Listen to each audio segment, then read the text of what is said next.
Hey, girlfriend, you know who you are. You have big, big dreams. You want to write a book, stand on a TED Talk stage, be a life coach offering wisdom from your RV in Montana, a cafe in Barcelona, or a beach chair in Tulum. Your other girlfriends and your family, they don't always get your biz savvy. Why do you want to leave your JOB?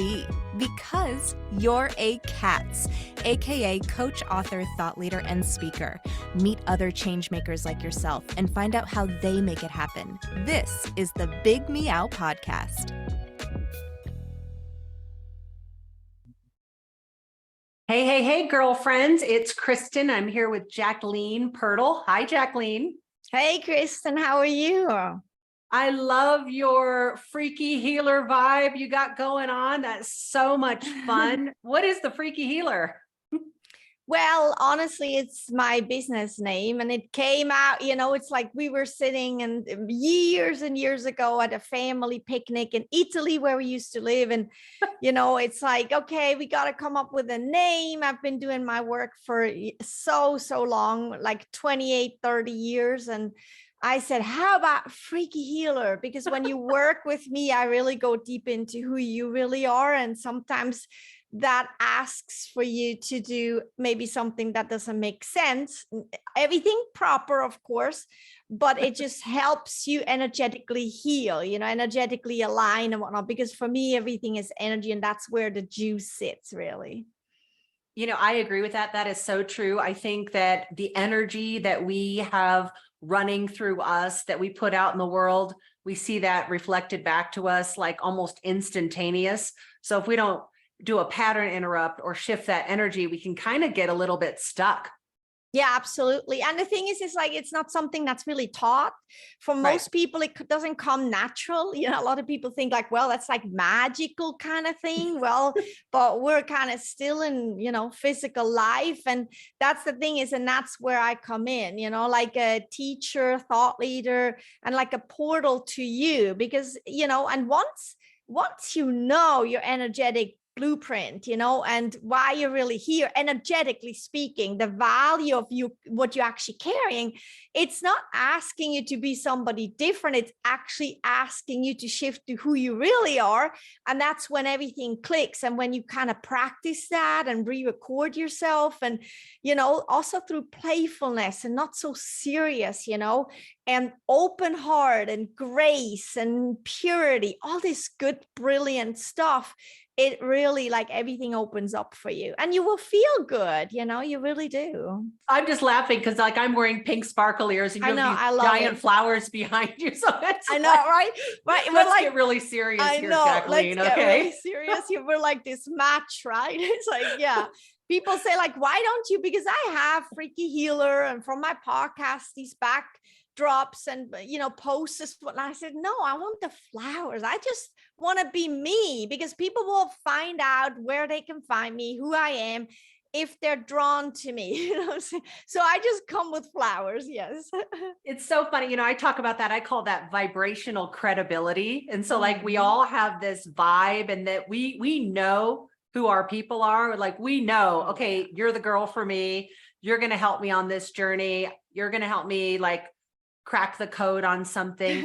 I mean, if somebody wants to really dial in their good vibes, can you give us a couple of strategies? Well, I mean, without having all the knowledge, let's just start with, for people that it's maybe harder, right? Or a little bit on the mystical side, or really, can I really believe that? No feathers and crystals. Exactly. No. Let's just start there. It's really like to tune into what feels good for you. Right. It's very simple, actually. What does feel good to you, coming from the heart, not so much from the mind, and you can just immediately, you can say, okay, what's your favorite treat, for instance? Let's be on a physical life level. What's your favorite treat? How does that make you feel?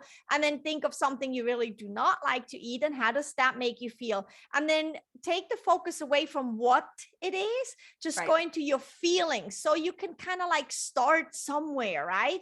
Or you can say, what color feels good to you? What color what does not feel so good for you, or what, you know, what activity does feel good, what activity does not feel so good. So get like a groundbreaking starting point for you, and then build on that, and then just start to follow more and more what feels good to you. And then people say, well, yeah, Jacqueline, but I still got to clean the house. It doesn't feel good to me. Well, okay, that's true, but maybe clean it on another day where it's a little simpler for you, better for you, or maybe through a different vibe. Or, I mean, are you just cleaning to get it over with?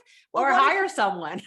Hire someone, or make little breaks Hello? in between, you know, like once you have one room done, you get a little treat. Like, can I just loosen things up? And I'm just talking really physical life level here. My work goes way deeper. If you want to know more, then yeah, you come to me, and then I'll read your energy, we'll go through it, and then you understand your energetic value, and then you actually follow that.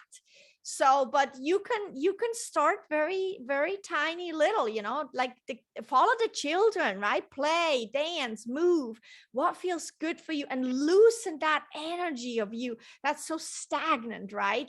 However you can do that through like following your heart, really is the simplest way of putting it, I think.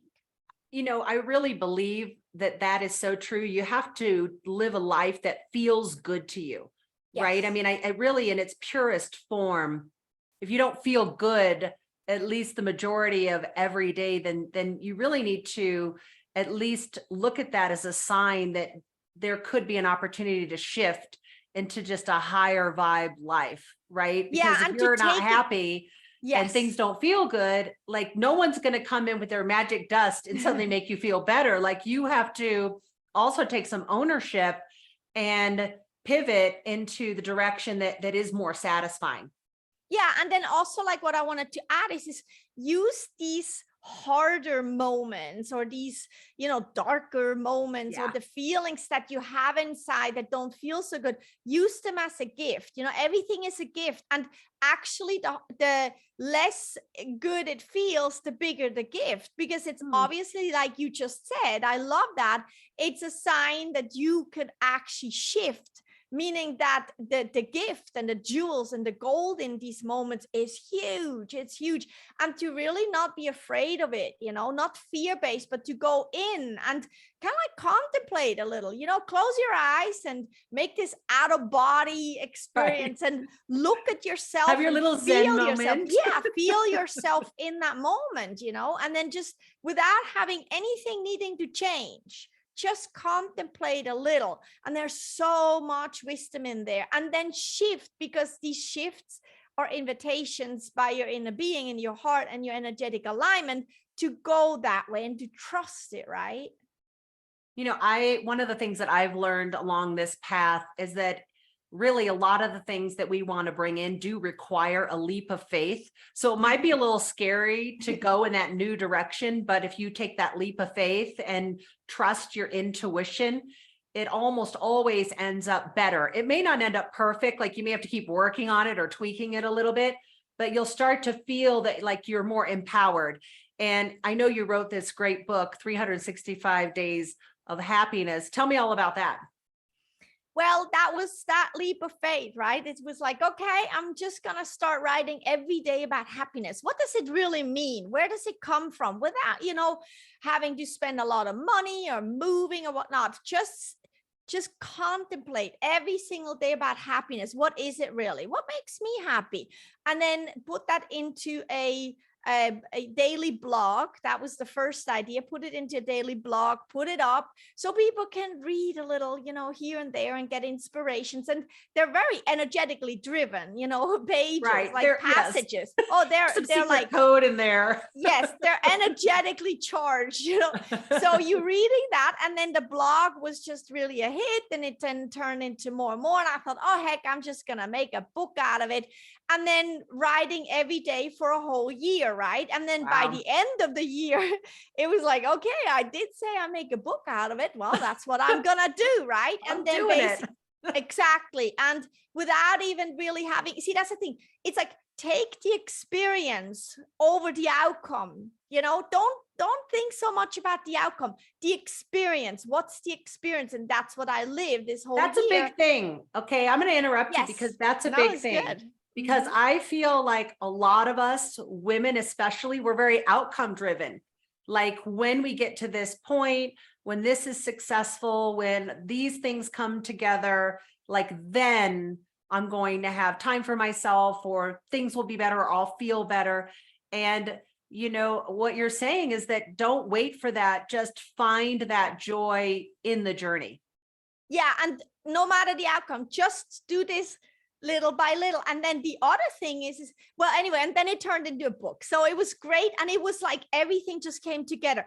I found an amazing book designer, and I found really, really great editors. And then I said, that's it. I'm going to self-publish it because I don't want anything to change. This has to be it because I'm channeling this stuff. It has to be it. I know what I'm doing. Got to get out there. Exactly. And that's what we did. And it's, it went all over the world really fast and turned into a bestseller and whatnot. What I also want to say is besides going for the experience and not so much for the outcome, also, what would happen if you would tell yourself, you know what, I'm going to start right now living moment by moment. So I do not need a vacation. I'm still going to go on vacation, but I'm going to go on vacation because I would like to, or I want to go on vacation, but it's not that I need the vacation. So what would it mean? The next hour, just start with an hour. The next hour, what would it mean for you to spend the next hour in whatever you're doing? The situation, nothing is changing around, that's fine. But then you do not feel like you need a vacation. You can start with breathing. Right. You can start with closing your eyes a little bit. You can start with sticking your face into the sun or the rain. You can start with listening to a bird. You can start with smiling, And when you do that, you're like, oh my gosh, you're starting to live a life that you're not having to go run away on, get a vacation and take a break off. And those are these little things that you can do. And what happens then? Well, it's just pure. It's pure. And you take charge for your life and for your moment to be meaningful for you. You fill your heart, you open your heart, you align, and then oh my gosh, it's powerful. It's powerful. So now you've also written a children's book too. I love the title of that. Yeah, it just came out last September, and it's kind of like a continuation of my parenting book, Parenting Through the Eyes of Lollipops, which is a parenting guide for conscious parenting. Because if you would parent while looking through the eyes of a lollipop, you would do many things differently, and that there's nothing wrong with it. It's just an enrichment as a parent to also grow.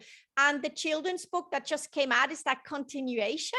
And it's called Ella's Inner Genie. It's basically the story of Ella that has this inner voice, doesn't know what it is. It's not getting talked about in the family because it's not really what most people do. And then she calls it my inner genie. And then it just shows the pathway, how she follows the inner genie against the parents' wishes. Then there's this big explosion. We all know how that goes. I have kids too. And then, of course, the parents talking, and then Ella being brave enough to say, I have this inner voice, and it's this inner knowing. It's my inner genie. I don't think you have it because you're not really that much fun. You don't play that much, and then the parents realize in that communication process that, wait a minute, I have it too, and I can't hear it. What am I going to do about it? And you know what, Ella, why don't you teach the whole family and whatnot? And it's an emotional intelligence book, and I've been reading it all over in schools and in museums and whatnot. Awesome. And to children and to parents, and it's really, really touching. So Jacqueline, what's next for you? Well, more books. I love writing books because they just kind of channel out of me. And it's really, really deep to my heart. I go do book readings and book tours, and I like the contact with the people and help them right there on the spot. And of course, always, sessions and programs. My really dear to heart thing that we started is I teamed up with a communication specialist from Europe. She has a PhD in communications, and we call it the energetics of communications, helping women, but mostly professional women, to put 2 and 2 together, meaning learn about their energetic profile, learn about their communications profile, and put the 2 together, because communication is energy too. And when you align like that, you go out in the working world as an entrepreneur or in a big corporation, and you do not have to change of who you are. You don't have to get louder or match up with men. You can just be who you are. And that's a new course that we've actually are starting to launch, and different tiers and whatnot. It's very, very powerful. And we're offering it to schools and colleges for young women as well. So Jacqueline, where can we find you? freakyhealer.com. That's my website. And I'm on all social medias, YouTube and everything, with at Freaky Healer. Also my podcasts and everything you'll find there. Awesome. Jacqueline, thank you so much for being on the Big Meow. Thank you, Kristen, for having me. And I love these cat ears. Thank you.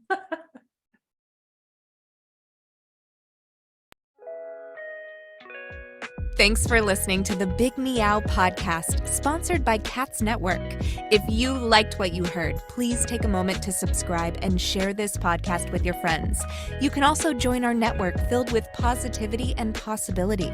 Visit www.catsnetworking.com to join us and learn more, together with your magical, motivated, and mystical new friends at C.A.T.S Network. Let's transform 1 million lives with your message.